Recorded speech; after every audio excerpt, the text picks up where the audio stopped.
Hey everyone, tonight I'm diving into a chilling true story from the 1980s, set in the haunted ghost town of Bodie, California. Four friends, ordinary kids with ordinary lives, stepped into the home of Uncle Jake, a man the townsfolk whispered was tied to spirits and demons. From that moment, their lives became a nightmare. This tale is packed with whispers, shadows, and a curse that refuses to die.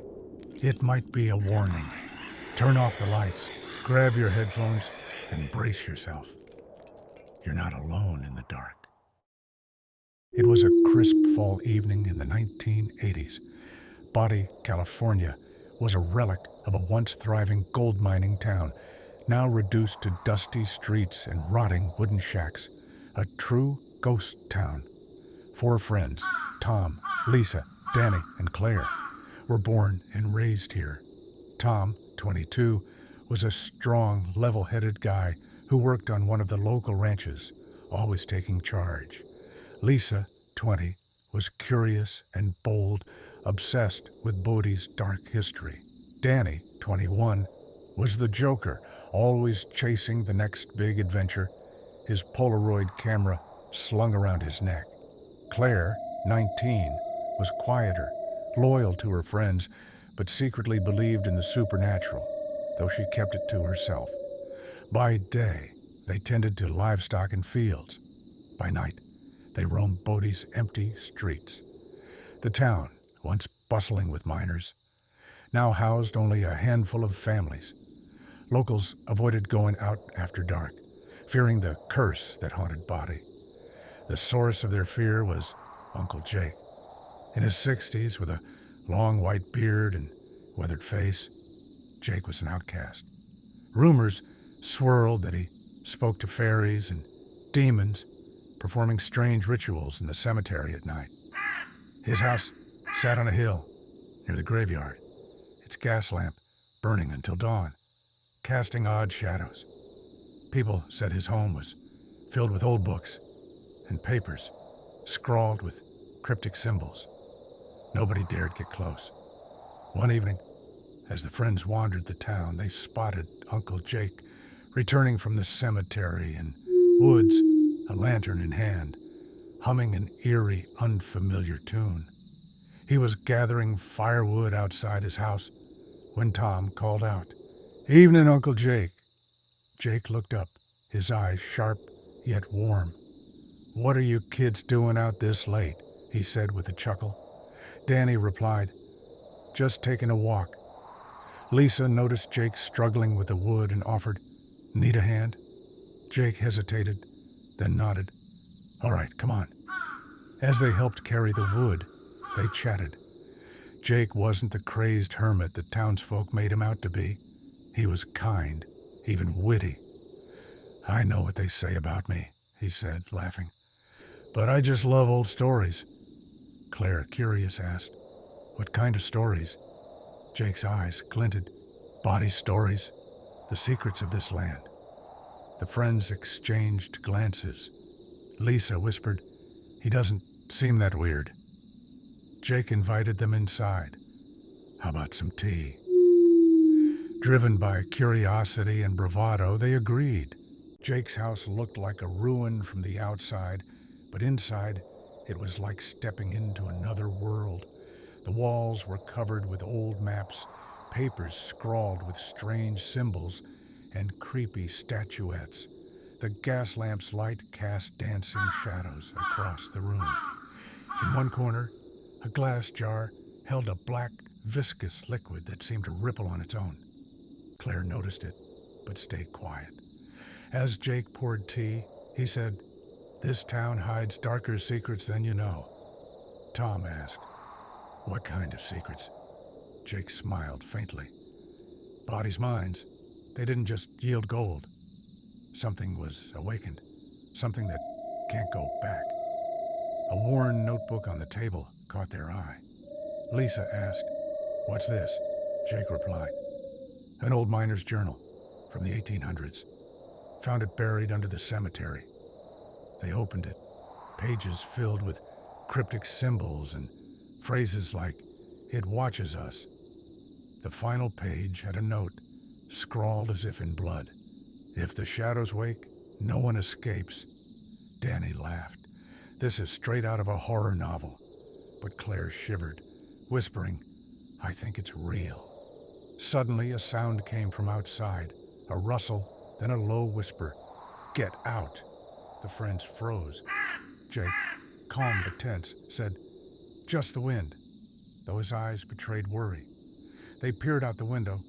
In the direction of the cemetery, a shadow moved, human-like, but unnaturally tall and twisted. Tom shouted, "What was that?" Jake replied, "Bodie's visitors. They come sometimes." At that moment, Claire felt a burning sensation in her pocket. It was a silver necklace she'd found earlier that day near the cemetery, etched with a strange, inverted cross-like symbol. She pulled it out, and the symbol had left a red mark on her skin. Jake's voice grew stern. "Go home, kids. This place isn't safe tonight." Lisa pressed, "What are you hiding, Uncle Jake?" He sighed deeply. "This town's under a curse. Back in the 1800s, miners dug up something they shouldn't have. It's still here," Danny scoffed. "Ghosts?" But Jake's reply was chilling. "Ghosts are harmless. This isn't." The friends left, uneasy. Claire kept the necklace in her pocket, but that night she dreamed of a dark mine tunnel where a yellow-eyed entity whispered, "Come." Tom dreamed of running through the cemetery with tombstones bearing their names. Lisa and Danny had the same dream, an impossible coincidence. The next morning, they compared notes, shaken. Lisa said, "Uncle Jake knows something. We need to go back." The following evening, they returned to Jake's house. The door was ajar, but Jake was gone. The gas lamp flickered. The notebook on the table was open to a new page, with words they hadn't written. "You are chosen." Danny pulled out his Polaroid camera, saying, "Let's document this." But the photos developed with shadowy, inhuman shapes. A scream echoed from within the house. Jake's voice. They rushed to the basement. The basement was lit by candles, a circle of symbols drawn on the floor. Jake knelt, muttering, "You woke it. Why did you come?" Tom shouted, "What's happening?" Jake's voice trembled. "The thing from the mines. It's watching you. Why did you take the necklace?" Claire pulled it out. The symbol glowed faintly. A shadow grew in the corner, tall, thin, not human. Its yellow eyes burned. Its face lacked a mouth. Lisa screamed. Danny dropped the camera. The shadow whispered, "Join us!" Jake yelled, "Run!" and began chanting a prayer. The shadow lunged at him, knocking him down. The friends fled, but the stairs were gone. The house seemed to shift around them. Hands appeared on the walls, clawing at them. Claire's necklace floated, spinning in midair. Tom shouted, "It's that damn necklace!" and smashed it to the ground. It shattered, releasing a black smoke that filled the room. When the smoke cleared, they were outside, not in town, but in the cemetery, surrounded by shadows. The tombstones bore their names. Tom, 1980. Lisa, 1980. Danny stammered, "This has to be a dream." But Claire's arm was bleeding from the necklace's mark. Shadows closed in, whispering, "You belong to Bodie?" Jake appeared, bloodied, gasping. "The curse began in the mines. It collects souls. Run, or it'll take you too." They bolted, but the paths looped back to the cemetery. Danny grabbed his camera, but the photos showed only yellow eyes and whispers. Lisa had Jake's notebook. Its pages now seemed written in blood. "The sacrifices are chosen." Suddenly, Claire vanished. A scream, then silence. Tom and Lisa searched, finding only her broken necklace in the cemetery. Danny yelled, "To the truck!" They reached it, but the engine wouldn't start. In the rearview mirror, Claire's silhouette appeared. Yellow eyes, a drowned face. "Don't leave us," she whispered. Tom floored the gas, but the road led back to the cemetery. Shadows surrounded them, whispering, "Forever here." Tom and Lisa reached the town's edge, but Denny was gone. Gasping, clutching the truck's door, Lisa glanced back at the cemetery. Danny's silhouette stood among the tombstones. Not Danny anymore. His eyes glowed yellow, his face pale, his mouth unnaturally wide. He waved not a goodbye but a promise. "You'll come back." Lisa screamed. Tom dragged her into the truck, and they sped away with their last ounce of strength. But their escape was an illusion. As they drove, Lisa's bag rustled. Jake's notebook was inside, its pages blank except for one, scrawled in blood. "You cannot escape." Tom glanced in the rearview mirror. Claire and Danny's silhouettes sat in the back, faceless, yellow eyes glaring. Lisa whispered, "They're still with us." Her voice broken, tears streaming. The truck stopped dead, the engine silent. The cemetery's stillness enveloped them, as if Bodie had pulled them back. Police searched the town but found nothing.